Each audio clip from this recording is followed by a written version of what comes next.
This is in continuation with the previous video. In the previous video, we discussed the form of the generators of these spinor representations. We saw that these were the boost generators and these were the rotation generators in this form of representation.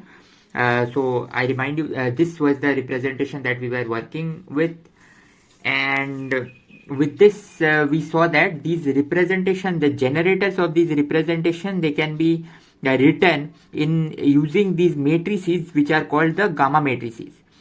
So now in this video we will be proving some of the important properties of the generators and the relations of these with the Lorentz generator, which was the half comma half generator, the representation that acts on the four vectors. So to understand these properties, two set of formulas are important. The first one is this particular box, which is just the representation, what is the form of the generator in terms of the gamma matrices. Here G is the metric where we are taking plus and three minuses, and this is the second important point that we must remember, that these gamma matrices, they satisfy the Clifford algebra, where a particular thing is, for algebra we generally have a commutation relation, but here we have the anti-commutation relation. With this, one important point is that this spinor field that we have discussed, this spinor field under Lorentz transformation, it transforms in this particular fashion.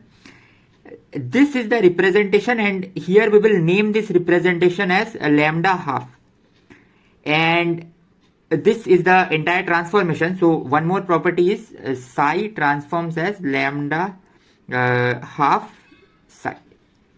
So we will need this part later. So let's come to the properties of this spinor representation. So first property is the we try to calculate this commutation relation of the generators with the gamma matrices. So for this we will use this form of the generator, which is just gamma mu with a factor of I by 2 if the indices are different. And for the 6 parameters that we have, 3 boost, 3 rotation, as the parameters are antisymmetric, the indices will always be different. So we can directly put I by 2 gamma mu here, and then we will get this commutation. We will just open the bracket, and then in the next line what we do is we try to take these these two terms and these two terms and add with this bracket 2 more terms that I have written here. This term, we add these 2 terms here. So this term and this term, so that this can be turned into a anti-commutator. And once we have done this particular manipulation, we can simply use the anti-commutation relation of these gamma matrices or the Clifford algebra to get this particular form. Here eta is same as the G, so it is the metric. I can sometimes I will use eta, sometimes I will use G. So with this we arrive at the first property, an important property, that is this particular commutation relation. The second property is concerning the algebra. What is the algebra of these generators? So the obvious answer will be that the algebra of this generator will be the same algebra of the generators T mu nu, which were the generators of half representation, because they are the different representations of the same group, but the algebra is invariant under the group. So we will just calculate that algebra. So this is again simple. We will just make use of this property 1. So we will again write the second element as iota by 2 gamma, product of the gamma matrices, and then what we can do is we can simply use the Leibniz rule, such as it is like A commutator BC, it is given as B commutator both of the ways. So it is given as B commutator AC plus then you have A, B, commutator C. So we will use this particular property, and once we use this particular property, we get this. And then this part we use the property P1 here and plug it in here. So then we will get this particular relation where each of the terms has two gamma matrices and one of the metric symbol. So there are four terms, but these gamma matrices, as we are finding the algebra, so we must now substitute the generators instead of the gamma matrices, as because the algebra is the commutation relation between the generators. So what we can do is we can write that gamma mu gamma sigma is minus 2 times iota s rho sigma plus eta rho sigma. So this is the same formula that we were using in the box that I showed previously in this video. And then once we substitute gamma mu gamma sigma here as in terms of s and the metric, we will get four terms that will involve product of the matrix, but these terms will cancel. This first term, the first term will have eta rho sigma and nu rho, and with nu rho, and we can look at here that here also we will get one more term. Let's see. So the first term is rho sigma, and here I have nu and rho. So there will be one more term belonging here that will have this same metric, and that term will be this particular term. So as you can see here, so I will get a term of eta rho nu and mu sigma from here. That will cancel this, and this will cancel this, and only thing that will finally remain is this generator, and then we can write everything in terms of this. So this is an algebra. So this is an algebra of this SO plus 3,1 algebra of Lorentz group, and this algebra remains same even if we use this particular generator. So this is the generator of half comma half representation, this particular T using this thing.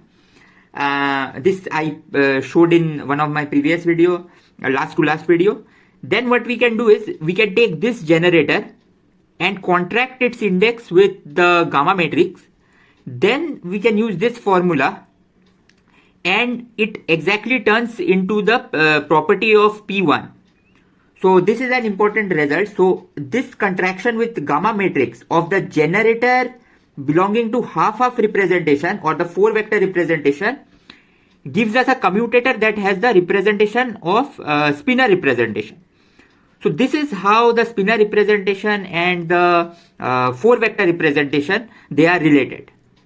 So what this means is, to understand it more precisely, what we can do is we can take a gamma matrix and perform Lorentz transformation. So this is particularly the spinor representation that is transforming this gamma matrix.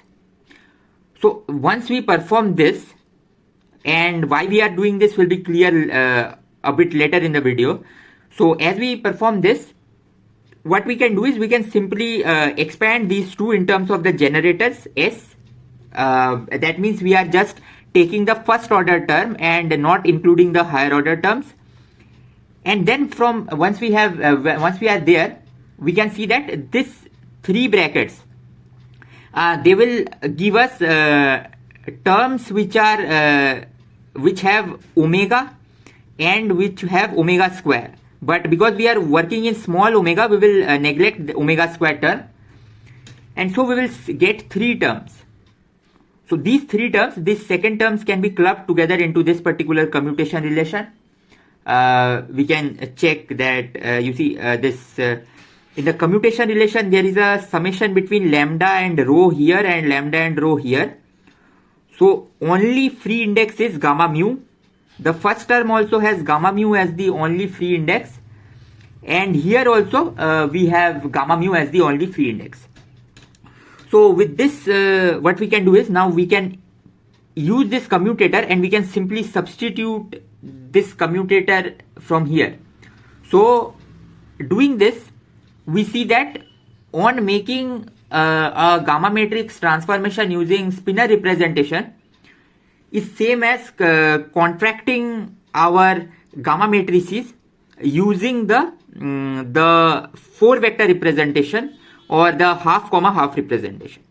So this is half comma half representation and this is the spinor representation, and S is the generator of spinor representation and T is the generator of half comma half representation or 4 vector representation. So this is again another important property which says that these gamma matrices under Lorentz transformation, they transforms like vector quantities. So suppose we have a vector x mu. Under Lorentz transformation, we transform this as in this fashion under Lorentz transformation, and the gamma matrices, they transform in the same fashion. But this Lorentz transformation is on the 4 vectors. The representation is different, but here the representation is different because we have used the half representation explicitly here. So with this we come to the third property. So every gamma matrices, we will see that based on we can change the gamma matrices by similarity transformation later. But the point is, gamma matrices always satisfy this particular relation. This is just coming from the Clifford algebra. That is commutator gamma nu is 2g mu nu. So you can take the index same and we can get identity and minus identity. So what this is saying is that these gamma matrices, if we now use the Cayley-Hamilton theorem, we see that as gamma 0 square is identity, the eigenvalues of gamma 0, because the characteristic equation is the annihilating polynomial, the eigenvalues are always plus minus 1, and eigenvalue of gamma I matrix for I 1, 2, 3, it is plus minus iota. So this simply means that whenever we have gamma matrices, we will always have one of the gamma matrices as Hermitian and the 3 of the gamma matrices as anti-Hermitian. So this is like with the 0 index associated with the time, and these are the space indices 1, 2, 3. These are anti-Hermitian. So once we have understood this part of the property, then we can further try to understand one more property that uses this relation. So suppose now we have a generator, the generator of the spinor representation, and we take this adjoint of it or the dagger. Then we can write it in this particular fashion, and the dagger of this can be written as in this particular fashion, where we just switched these two parts because AB whole dagger is B dagger A dagger. And then what we can do is we can put the minus sign inside and get this. But now as we have the 0th component as Hermitian and other components as anti-Hermitian, what we see is that if I have the 0th component, if one of the components are 0, then if both components are non-zero, then I will get minus sign from both of them, because this part will give me a minus sign from both of them. And I will get that the generators for rotations are Hermitian, precisely because the gamma matrices are anti-Hermitian. But if one of the index is 0 and another one runs over the space indices, then what we will see is that we will get anti-Hermitian operators corresponding to the generators of boost. So this is what we said before, that these boosts are anti-Hermitian, whereas the rotations are Hermitian, or the representation. This is on a generator level. So the representations of rotations are unitary and boosts are not unitary. So this is one of the important point. And the second thing, we can keep on doing some more calculations. That is the anti-commutator of gamma 0, gamma is 0. This is just the Clifford algebra. So the second line follows from here. And now what we can do is, we can post multiply both sides by gamma 0. And gamma 0 square is 1.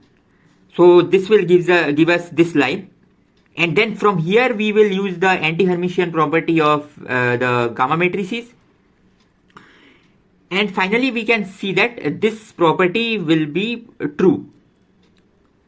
So this is the property that is true for the space index gamma matrices. But if we substitute here even gamma 0, because gamma 0 is Hermitian, this property will still remain true. And overall what we can say is this particular property is followed by the gamma matrices always because of the Clifford algebra. This is directly a consequence of the Clifford algebra. And so once we have this property, we can use this property to actually calculate this particular thing, where we have taken the adjoint of the generator and contracted with the gamma 0 matrices. So this property can again be written finally in terms of this.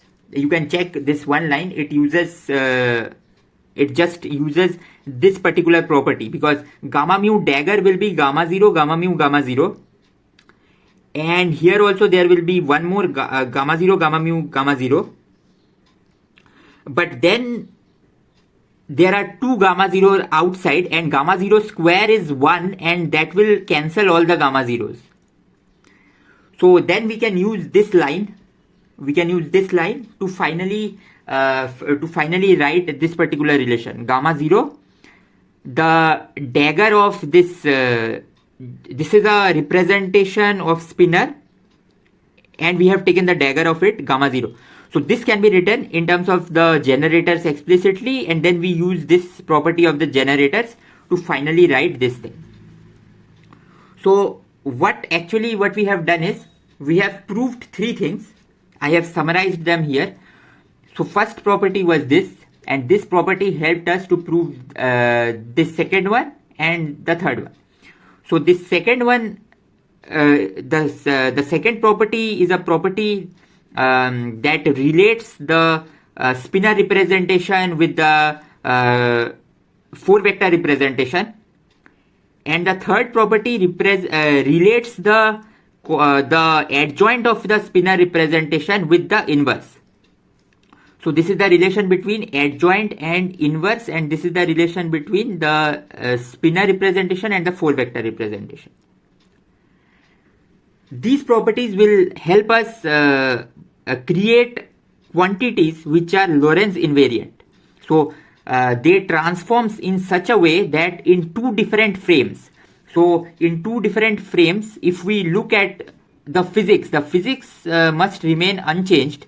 That is the motivation that our action, our Lagrangian densities, our equation of motion, everything must be Lorentz invariant, so that the physics of a particle it remains unchanged in the frames, whichever frames we are looking in.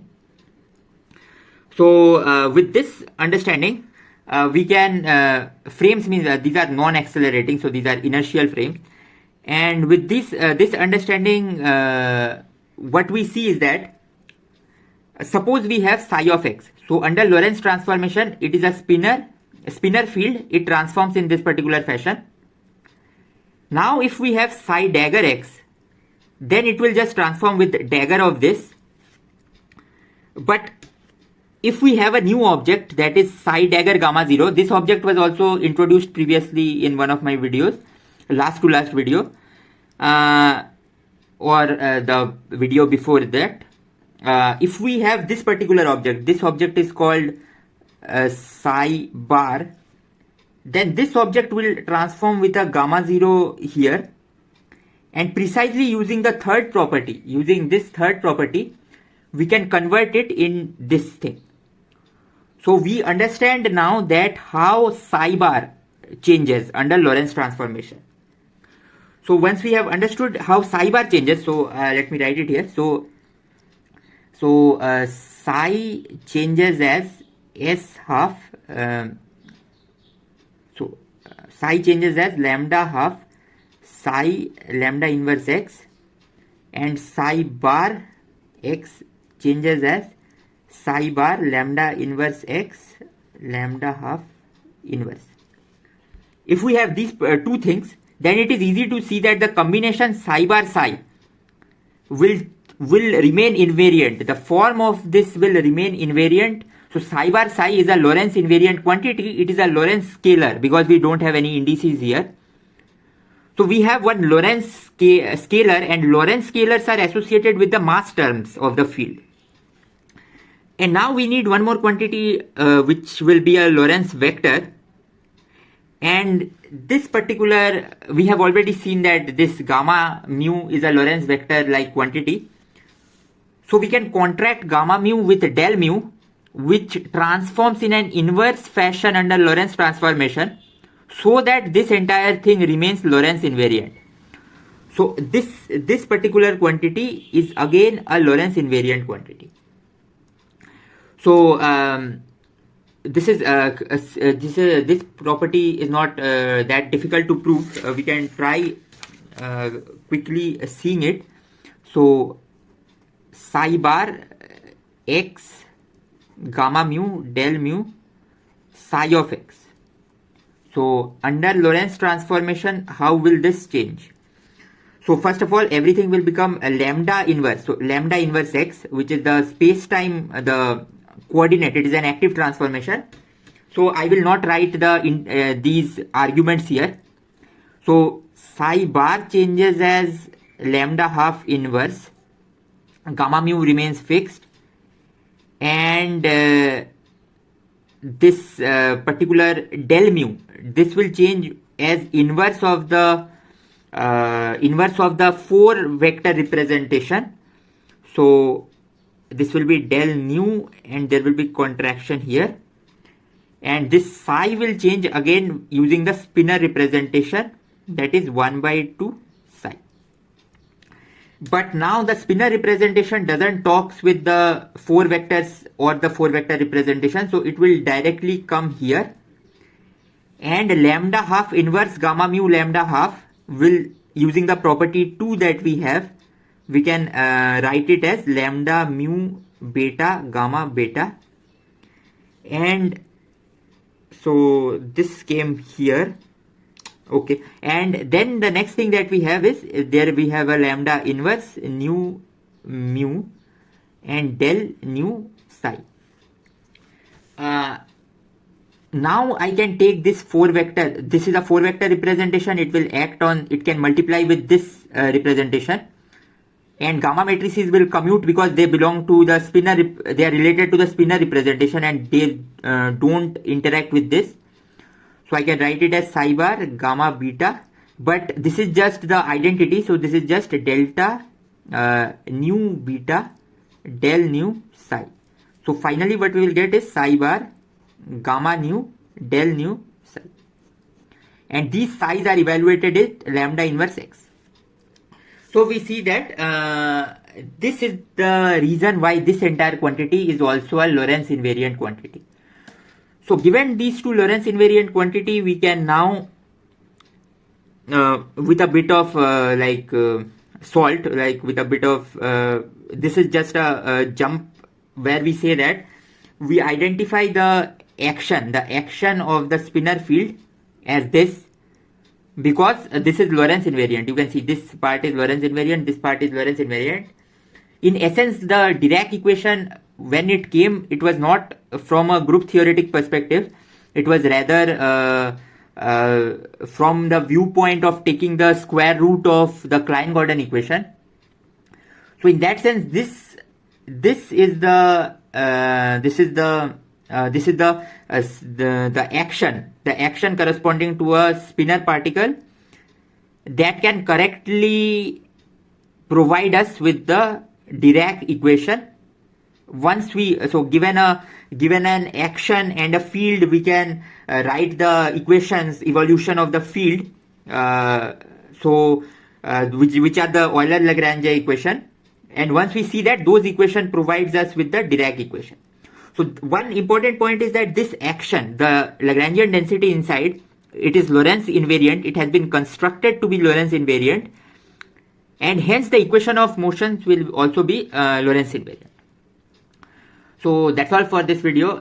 In the next video, we will first show the derivation of the this Dirac equation from varying the action, not varying, I mean using the Euler-Lagrange equation. And further, what we can do is we can then discuss the positive energy solutions, negative energy solutions, and all those things.